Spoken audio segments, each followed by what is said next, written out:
What's up, guys? This is Jay from COI. So, this weekend we had a major story breakout, and it had to do with two Americans and 11 other people who were arrested in Venezuela, in Caracas. And I'll just bring up the news report now. Claiming to have captured two Americans. Let's get right over to Local 10's Alexis Frazier. She's in the newsroom with the details on this. Venezuela's President Nicolas Maduro says two Americans were apprehended after a failed coup attempt launched over the weekend. He's calling the two mercenaries. During a live broadcast late Monday, Maduro showed the U.S. passports from two Americans. He said he had driver licenses that belonged to the two men, as well as two ID cards for Silvercorp, which is a security company based out of Brevard County. The Venezuelan government claims the two were part of a group of 13, quote, terrorists who were trying to overthrow him. He accused the U.S. government for being behind the plot. The men were shown in custody on television. The Americans have been identified as Aaron Berry and Luke Denman. Maduro said the men were playing, quote, Rambo and heroes in the failed plot to unseat him. Maduro says 8 people were killed when the plan was foiled on Sunday. The owner of Silvercorp USA claims the two men work for him and are former members of the Special Forces. He claimed to Reuters that he organized the invasion. The Venezuelan government also released this video showing one of the men arrested. The man is the son of former defense minister. In the video, one of the men says in Spanish that the Americans are, quote, security chiefs of the President of the United States. The State Department hasn't commented on the Americans captured. Opposition leader Juan Guaido. Okay, so since that has came out, the Trump administration actually has commented on it, and they said they had nothing to do with it. They came out with that yesterday. A couple things that weren't mentioned in this, as you can see, that whole story seems to almost be a reminder kind of the Bay of Pigs situation. Obviously toned down majorly, but there was a few things they didn't go over. Number one, the guy who organized it, they kind of just glossed over that. His name was Jordan Gordeau, and he is ex-military. Honestly, limited information right now, but it's hard to say exactly what military. I don't know, that should be pretty apparent, but it's not.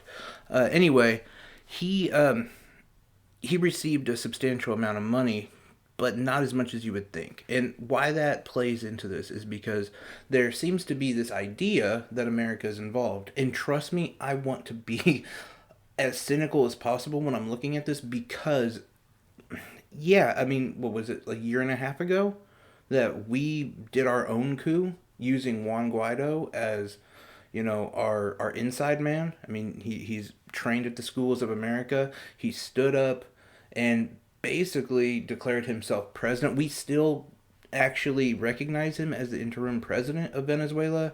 There was a whole event that happened at the border between Colombia and Venezuela. It was said that Maduro's men lit trucks on fire and lit aid on fire. Turned out, no, it was actually Guaido's men who did it. And when they tracked all them back, a lot of them had ties to the U.S. military. So I have all that in my mind, don't get me wrong. But here's where the experts I talk to tend to think this was not America. So Jordan Gordo, the guy who organized this whole thing, he had released specific information on the contract. And the contract was for $212 million. He was paid $50,000, and that's the money that they started all this with, and all the money they received was $50,000. And the people I talked to were like, look, that would last a day. 50 grand would not get 11 guys from Florida to Venezuela, all the equipment, a week's worth of, a recon, and, this, and by the way, if this was perpetrated by America, money wouldn't be an issue.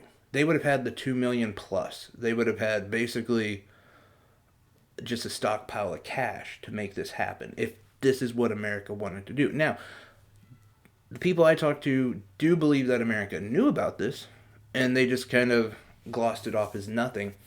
And and maybe because they're like, well, let's see how this plays out. Is this going to work? Who knows? We're not going to stop it. And apparently, Venezuela also knew about this. They knew about it from basically like the jump. They had records of this entire thing happening, even starting in Florida, which is odd. And it means a bunch of things. Number one, it means that Venezuela has very loyal ties to Maduro. His people want him there. That's the most important takeaway, I think, from all of this, is there has been 3 major coup attempts on Venezuela in the last 2 to 3 years. And the people who voted for him and the people who stand with him are the Venezuelan people. They want him as their president. And everything points to that, including, interviews I've seen from people like Ben Norton of the Gray Zone. They like Maduro, but the point is why America wouldn't be behind this is just because of the money. That's basically the thing. When we see pictures and images of these guys who are arrested, they had, I'm going to say this, I think the average Kentuckian had better gear than these guys did. It just doesn't add up. And so you tend to think like, well, then who did? Who played a part in this? And I tend to think it was Juan Guaido. I think he's getting pressure from America, without a doubt. Look, we put all this resources into you. We've been pushing for you to take over that country, make something happen. And I think independently of America, he funded this and he got behind and he was trying to, I guess, will this to happen. I really don't understand it because the whole plan, when Jordan Guaido was talking, or Jordan Guaido, I don't know why I keep calling him Gordon.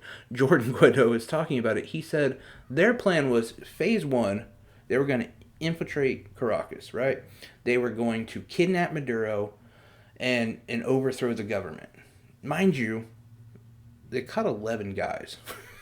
11. If you've never been to Caracas, it's a huge city. Lots of people.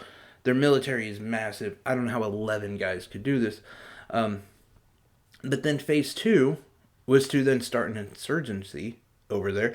How they were planning to do all this with limited amount of guys, I have no idea. And that's why this story is so puzzling. And there is a good chance that there's still a lot of guys from this group, this ragtag mercenary group, still in Venezuela or leaving Venezuela, because Jordan Guaido may have said, yeah, they caught all my men, just to give his men a chance to get out, the ones that they didn't catch. So it's something to keep track of. It's very interesting. I think this story, like I said, would be massive had it not been for the pandemic and presidential election and everything else. And I think, the best place to stay kind of caught up with something like this would be the Gray Zone. They are very good at South American news. But this is an interesting one. Curious what you guys think about it.